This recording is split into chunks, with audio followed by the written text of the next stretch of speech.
Hey everyone, welcome back to the channel, and we're back in the basement. And in today's project, we are going to be installing this access door. I have to install this access door right behind that box in that area right there, because there is valves for this radiator behind this wall. Those valves are the shut-off valves, so I'm able to bypass this radiator just in case it gets too hot in this room. I'm able to bypass it, and the only way to access it is by putting an access door there. So one of the things that I'm going to be doing is, this is pretty deep, so I'm going to be cutting it to around here.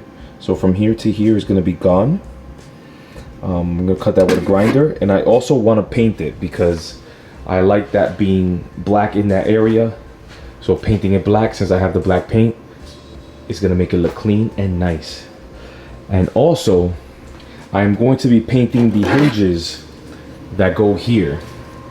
But I personally, I do not like using regular house paint or wall paint to paint hinges, because they get gunk around the hinge part, like over here.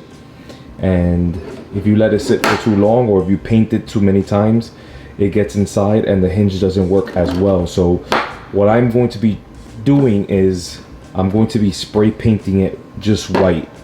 And the reason why I am spray painting these hinges, usually you just buy the finish that you want. So stainless steel, brushed nickel, brushed brass, polished brass.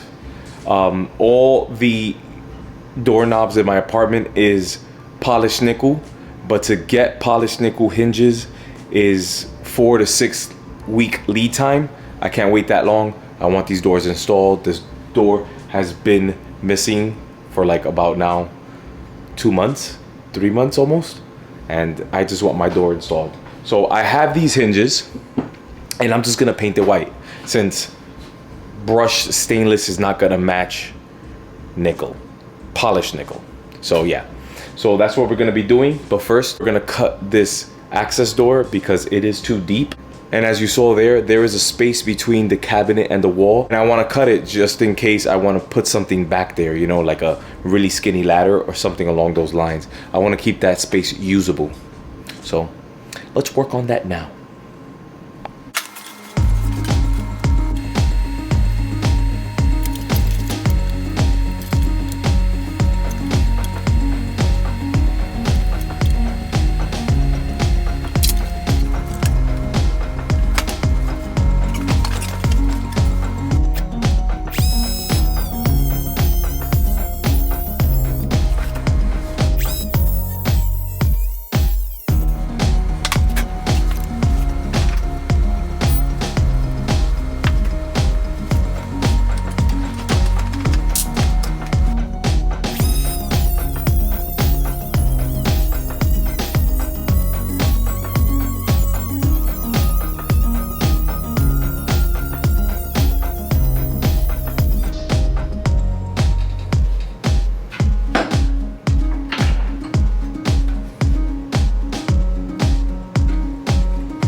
Alright, so I have everything in place. I am going to be painting the back of this first, and then I'm going to flip it over. And I am going to paint it with the door open because I want to get these edges black also. And then I'll paint it with the door closed. Then over here, the reason why I put blue tape is because I don't want the paint, although it's not going to be a lot, I don't want the paint to be misaligning the door. So I got tape on all of them. Also over here, this is a cardboard trick where you just want to paint the head and not the threads. Put the screws through a piece of cardboard and you could paint the face without having to worry about the threads. I also have this piece of cardboard so that when I finish painting this one black, I could just cover it. Also, when I'm painting the black one, I could go and cover these hinges. Maybe I should put them together more so that I'm able to cover them. Perfect.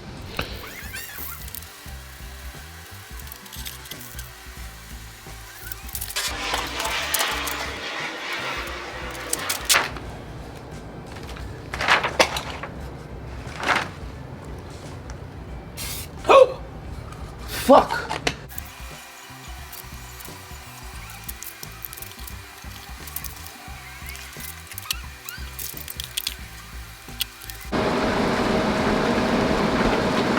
I just put a fan because it's taking pretty long to cure. Did you guys see that mistake where I sprayed white over here? Yo, pay attention to the paint that you're using, man. So these two things are going smooth. I have a third coat there. I didn't record the second coat, but as you guys can see, I took the tape and I cut it back a bit just because I was afraid that when I install the hinge, you're gonna see where I didn't paint. So I decided to go back to these screws and make sure you're not able to see the stuff. So I put a fan. I'm over here hoping that there's no dirt that gets on it, which it looks like there is. And I'm just gonna cry myself to sleep because this is taking really long to dry. But actually, it looks like this is really helping. So let me put the camera back and give it its time.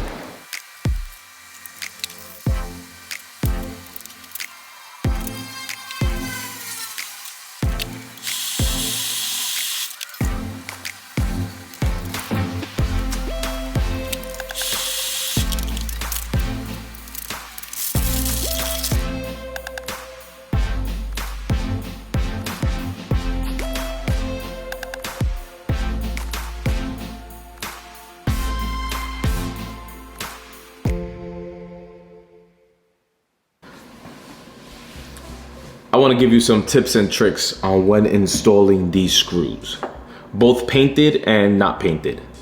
First, when they're not painted and you don't really have to worry about it, number one, don't use an impact screw gun. And when using an impact screw gun, if you are going to use it, make sure it's a number 3 bit. Do not use a number 2 bit because you are going to strip these screws. There's no way around it. If you do not have a number 3 bit, a trick that you can use, and it's also a trick you could use when it's painted, because when it's painted, even if you use a drill that's not an impact, you are going to not strip it, but you're gonna get the paint off of the screw. So the trick that I usually use is a rubber band. You put a rubber band on it, like so, and you've put it in the screw hole, in the Phillip hole, better said, and you start tightening. And the rubber stops the metal from being damaged, like stripping it, and also it prevents from damaging the paint that you just sprayed on it, or the finish, because this trick is used both for painted and stainless steel, nickel finish, polished nickel, brushed nickel, polished brass, whatever you're using it for. So you could use a rubber band with a normal number 2 Phillips to get that in. When they're painted like this, I just use a #2 Phillips with the rubber band trick. The only thing is that if you do have to make it tighter, you know, because you don't want this with any play, you will have to go to a #3 just so you could get that torquing. So yeah, so if you're screwing this end into a wood door, you are going to need a #3 bit and a thinner rubber band. That's just how I get my screws on without damaging the machine screw head. And just want to share that with you guys. So let's get the rest of these hinges in and get this job done.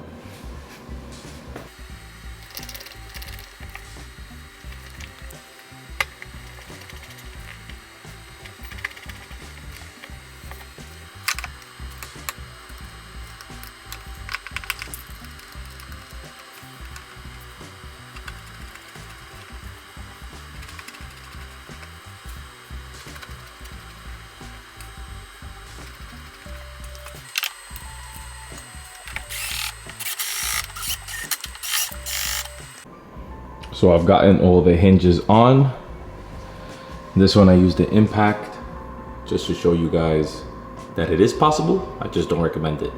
And if you are gonna use it, don't let the hammer it in, because it will mess up that Phillips, that female Phillips head. So there you go. Let me show you guys this hinge, for example. Look at how this looks. First of all, those two are extremely stripped, but I don't like looking at hinges like this. And I know I'm nitpicking, but these are all painted over and it looks really bad.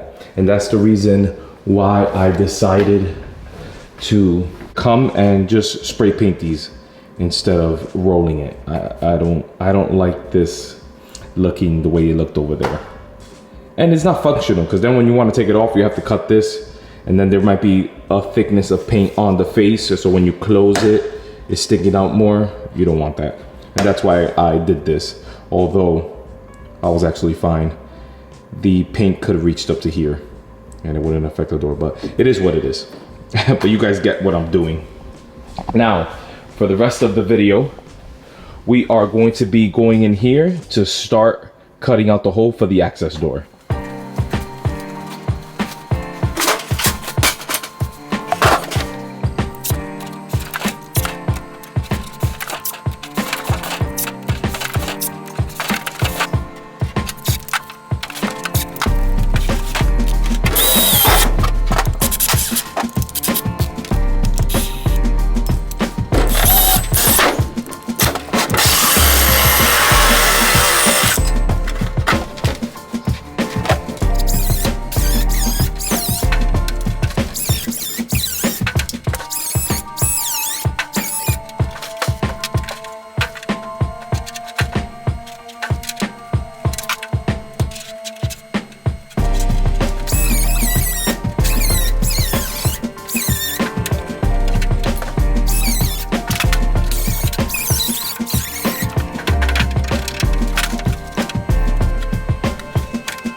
All right, number one, let me mention, this tool is a must-have. I've had it for a while, but I usually use it for sheetrock, and I use it for cutting stone, you know, when you're cutting in an outlet. I used it before in another video where I cut a stone in half to fit next to the stove, and I'll leave a link to that video right here. So yeah, I recommend this tool if you're gonna be cutting metal in little tight spaces, because grinder is gonna make crazier sparks. So here is the hole. The access door fits perfectly. And now I have access to these valves. As you guys can see, the access door looks a little bit bigger than the access door on the metal looks a little bit bigger than the hole for the sheetrock, but that doesn't matter. All that matters is what it's going to be seen, which is this right here. So yeah, some of you might have been wondering, how was I going to mount this access door since I cut this off? Well, since this is metal and it's not going to be accessed a lot, all I'm going to be doing is sliding this into place like so, and putting double-sided tape, the 30-pound rated double-sided tape, all the way around on this flange. So I made sure to make it as tight as possible, so there is more than enough contact with the flange and the metal of the cabinet itself. I'm going to be cleaning up all this dust that is everywhere, dusting myself off. Remember, when you gotta get into tight places, picture yourself small and get comfortable, because sparks are gonna be everywhere. So yeah, let me clean this up and get it done.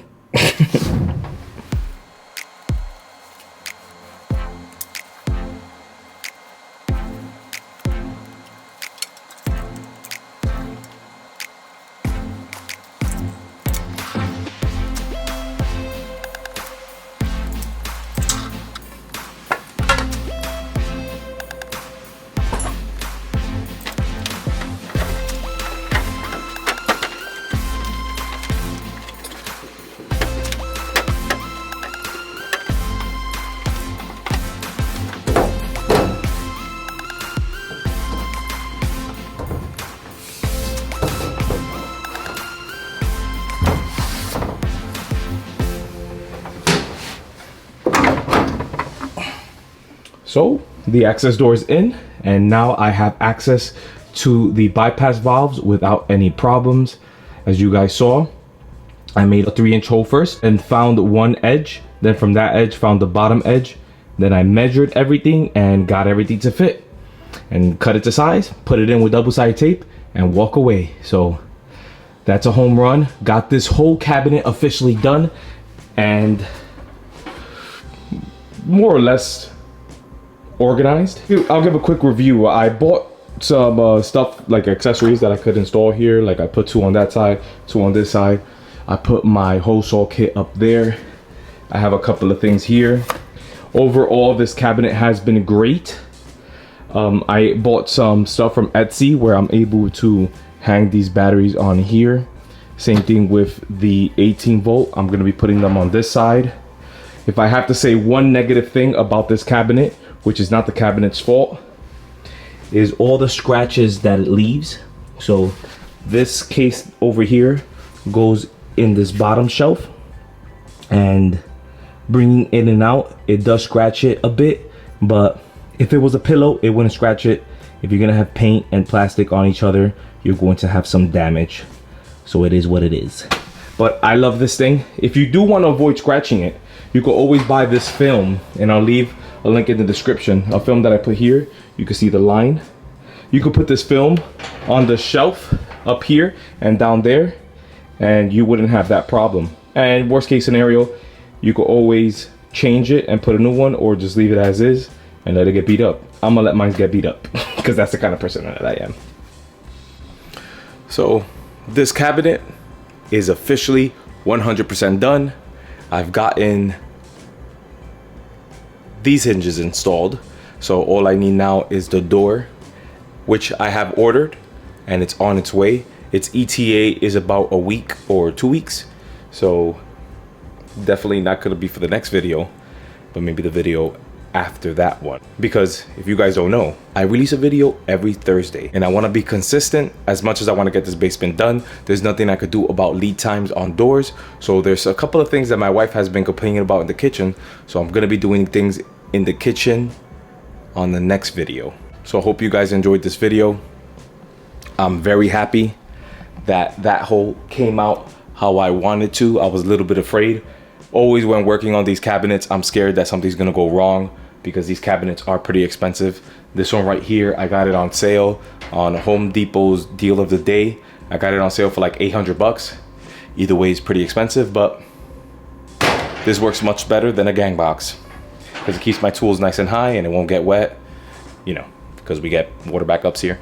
So yeah, that's done. The hinges are in. I hope you guys learned something new. And if you did, you can show me by giving me a like. Any comments or questions, leave it in the comments down below. I'm always responding to every question that's down there. If you're interested in anything that I used, check the description. If it's not in the description, ask me in the comments. I'll reply to them. And if you want to see this basement come to an end, consider subscribing. And I hope to see you guys on the next one. Thanks.